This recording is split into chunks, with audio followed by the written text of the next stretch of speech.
President Trump's first year in office has been quite a roller coaster ride, looking past the staff turnover, the special counsel and things like that. The bigger picture, President Trump, let's face it, has had some major policy accomplishments in his first year, naming a conservative judge to the Supreme Court, slashing regulations, new pipeline projects, and new oil drilling. And it looks like we're going to get tax cuts and a repeal of the individual mandate. Here to grade the administration's performance, Fox News contributor Deneen Borelli, Ashley Pratte, conservative commentator and contributor to U.S. News and World Report, and Ford O'Connell, chairman of Civic PAC Forum PAC, and contributor to the Washington Examiner. Ford, I find it interesting because I saw articles all over today, and one was really good, Trump. One was from a never Trumper who said, yeah, you know what, he's done some great things with ISIS, but I'm a little concerned with some of the other things like Charlottesville. And then you actually had a progressive who said, you got to give him credit. He's done more than we thought he would. Well, no, look, I absolutely agree with that, and the media is never going to give Trump a fair shake. Look, prior to last week, I would have given Donald Trump a B+ primarily for his economic stewardship and the tax bill. Now I'm going to change that to an A-, Charles, and here's why. As a recovering attorney, I know how important the federal courts are in our society and our everyday life. And while Neil Gorsuch was a great pick to the Supreme Court, his real victory was appointing the most ever federal appeals court judges in a first presidential term. Look, if there's anything that Donald Trump could do better, it's making people feel more comfortable with him as president and having a plan to end chain migration, because that window of opportunity is going to end after the Democrats possibly retake the House in 2018. Ashley, your thoughts?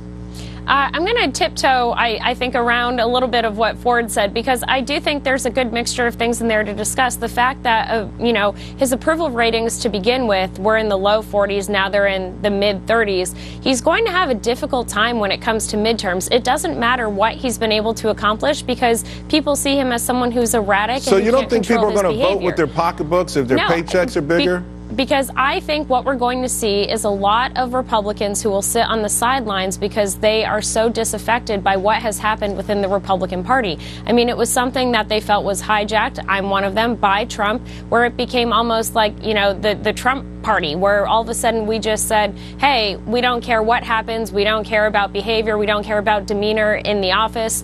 And that has become part of the problem here, because that has redefined the Republican Party. So, if we stuck to the principles of limited government, lower taxes, and all of these things, you're going to get lower taxes probably in 24 hours. But I will say this. Will that be the message that comes away with voters? I will say this much, though. A lot of folks are saying, first of all, the party belongs to the folks who have registered and vote for it. So this is what the American public chose.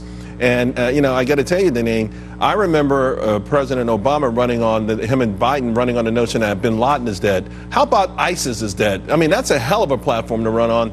And the economic prosperity, I don't know how you could ignore that.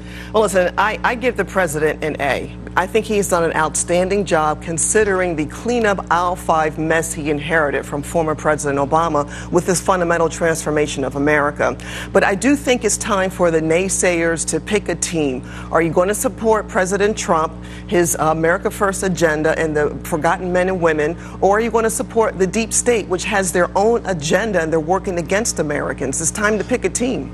Ford? Well, to Deneen's point, I just want to say this. Imagine we had these accomplishments and we fixed it to any other name, Mitt Romney, Marco Rubio, other than Donald John Trump. Ashley Pratte right now would be going crazy and he'd be lauded up and down the street. Do any of those men behave the way he does and disrespect the office of the presidency? If he acted more presidential, I would support him 100%. Until he behaves like the president of the United States, I disagree with that. I would get behind him. Actually, that fix was in before the campaign. I would give him a chance. But he is yet to act presidential to me. And the moments he has, I have said, great, and I applaud him. And then he does the next stupid thing on Twitter in 150 characters, now 280. So I understand where people may say, you know what, some of these tweets rub me the wrong way, but to have a tweet erase the crushing defeat of ISIS, to have a tweet erase 3 quarters in a row, 3% GDP growth, to have a tweet erase the idea that in February people are going to keep more money than they earn, that seems very superficial.